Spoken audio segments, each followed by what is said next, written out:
the end of the day, and Larry actually wrote the book.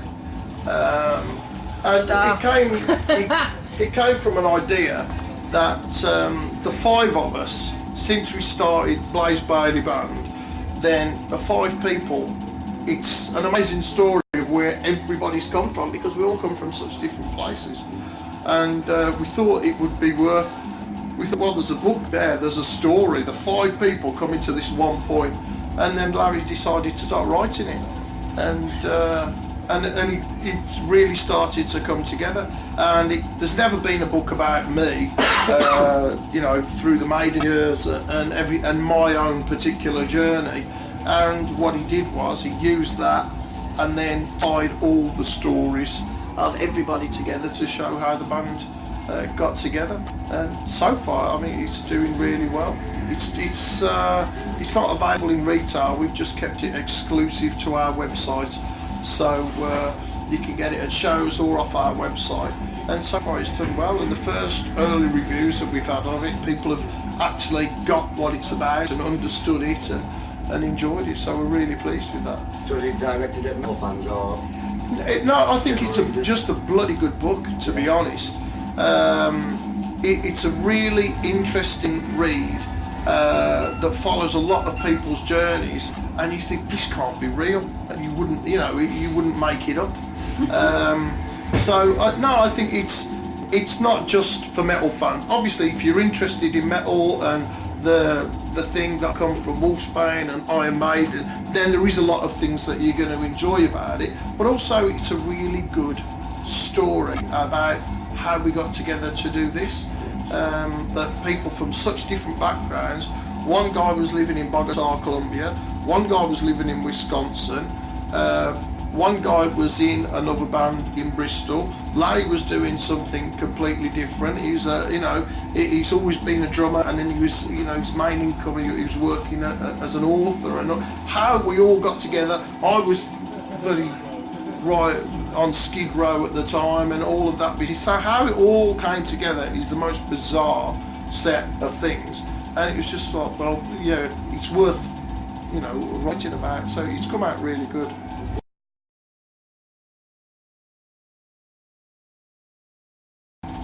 Yeah, it's called Promise and Terror, and we start that. It should come out 1st of February, and then we start the first leg of the world tour in I think on the 6th of Feb, and we've got about 20 shows booked so far in the UK, and there might be a couple of festival appearances later in the year, and we're going to take it all over Europe, and we're booked for South America.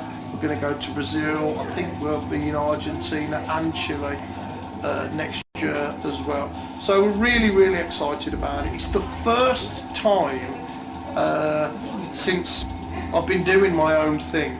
It's the first time since Maiden that I've actually been able to choose the release date and get the tour booked to go with the release of the album and book the promotion at the time that I wanted to do it, the very, very first time.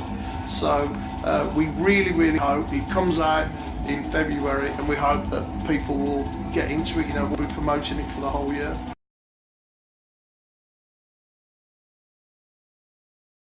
I think there are a lot of people are going. I mean, I particularly like the music where you can actually hear the words. I don't like this growly shit they call it. I can't understand a word of it. There's a lot of people. I listen to it's like epic storytelling. And Yeah. Like yourself, etc. Yeah, and we're very, very particular about our lyrics as well. And I'm not the only one who writes the lyrics in this band. But even when I do write all of the lyrics on a song, still we talk about them, and things go through everybody, because everybody wants the best lyrics that we can possibly have on the album. So, and we like to tell stories, and there's going to be a couple of stories on Promise and Terror.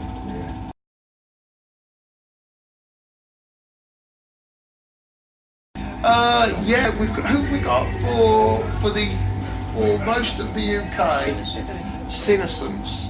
from Northern Ireland Spice metal. from Northern Ireland. We're like absolutely great musicians, a really good band who have hardly been heard over here.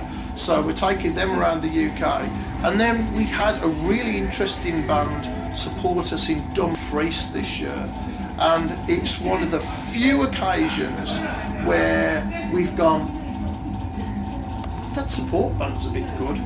And we've all gone out of the dressing room and watched the support band, and they're doing the support dates in Scotland, Turbine I think they're called, and they're doing the support, and they never play. I said, how long have you been together? They'd never played outside Dumfries. They never even, and I thought, that's unreal, because they're really good, and their music was, it really had its roots in metal. There wasn't ignoring what's going on now, but it had that really solid metal attitude that a lot of younger bands seem to be coming back now to some of the traditional values of metal. I remember when I started the Blaze band, people were scared to play guitar solos. They thought, oh, it's so old-fashioned, and I was like, you are joking me. I remember Steve Ray saying to me, oh, I wasn't allowed to play guitar solos in my last band. I was like, oh, that's unbelievable, you know. So those are our two support bands for the UK, and we're really excited about it.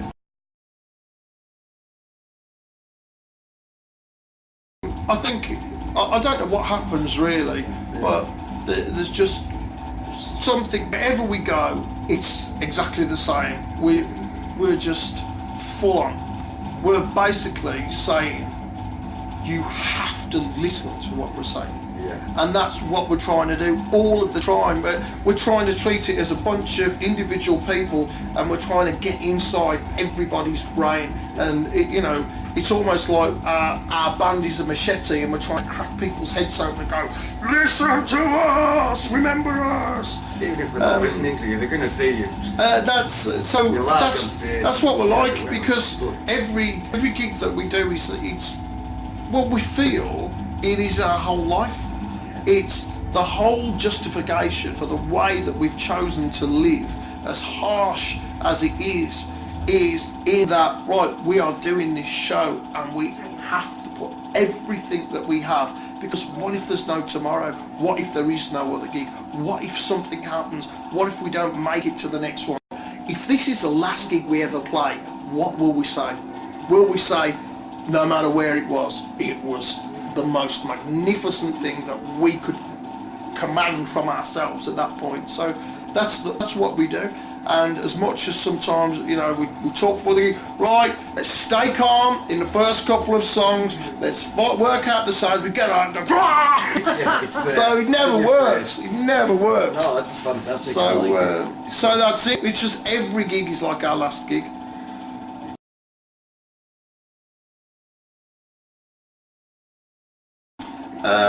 Well, I mean, it's a difficult one, isn't it? It's huge. I think there's a lot of paranoia about it, which is unjustified. What my own personal feelings are, that if you look at it like the radio, in the UK, in the late 60s and in the early 70s, when radio started to become famous, before people started to tape things at home that much, then you could listen to whole albums that DJs decided to play. You could listen to a whole Who album on someone's, you could tape it, you could tape whole concerts and listen to it, and there never seemed to be a problem then.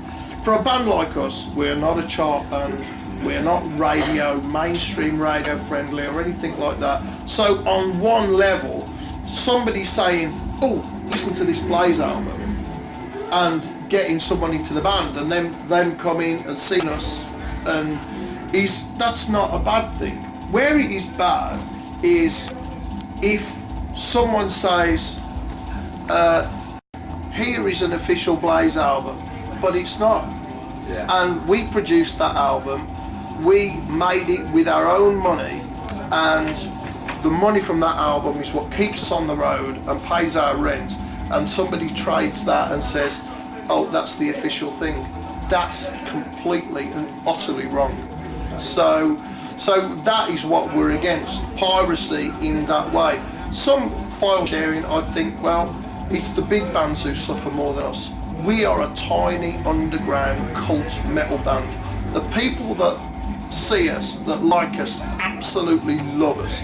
But most people don't even know about Blaze Bailey Band. They don't know what we do, they don't know about the man who would not die, they just don't know. And when they hear it or see us live, they're shocked. They go, I didn't know this was happening. Where's this been? I didn't know, how come I didn't know? So that's what happens to us. So I don't think it affects us that much. And as well as that, as arrogant as it sounds, I'm so proud of our album that I feel sure that anybody that heard it would want to get more of it. Yeah. And would want to visit our website and get more stuff. I think it's a problem for huge artists like Madonna and Metallica, who, if they make something crap and somebody hears it, nobody's interested in it, so your sales will plummet. Whereas our sales aren't really going to go down because they're so small.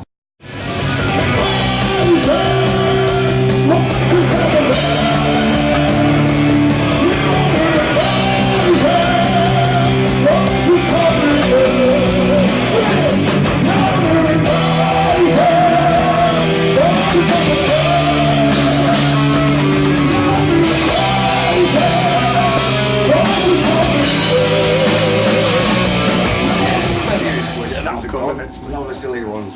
Have you got any bad habits?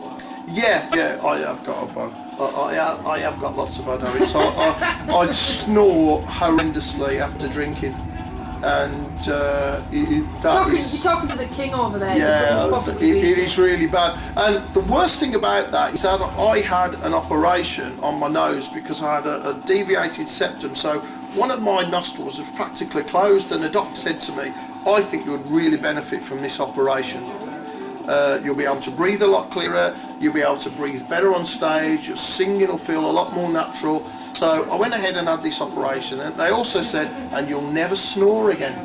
And I was brilliant. And I thought, and that was one of the things I thought, oh, that is a real big advantage of this. Anyway, I didn't notice any difference in my singing, but the snoring has become worse. So I'm wondering if I shall go and get my money back.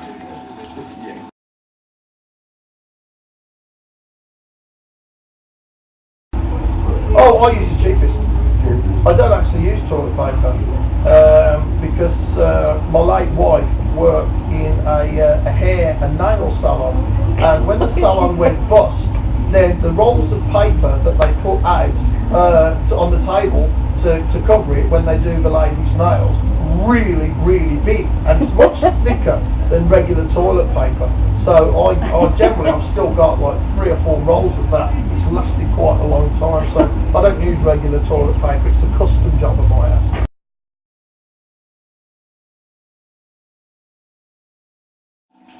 Oh, I mean, there's been so many embarrassing ones, but I mean, just off the top of my head, we've had loads of really crap things happen to us.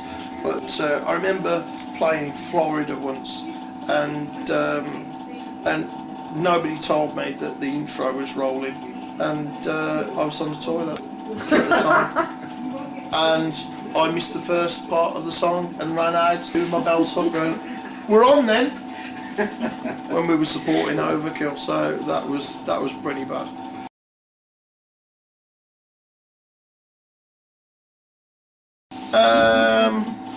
I suppose, yeah, I have got guilty pleasures. That's why I don't let people touch my iPod and see what are on there, because I've got some horrendously embarrassing music on my iPod that my credibility as a serious metal artist would be completely blown if people saw what I've got on there.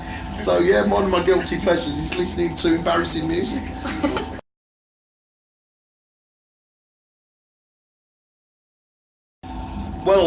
Well, it's funny you should say that. It's not funny, it's really nasty actually that you should say that, and I'm highly offended that you would not even consider Burger King, because we were on the way to Aberdeen and I had a Burger King and it made me violently ill, right? And it was one of the hottest, toughest gigs on the whole tour, and I was just throwing up all day after that Burger King, so I refused to eat Burger King. So how dare you even suggest it? How dare you?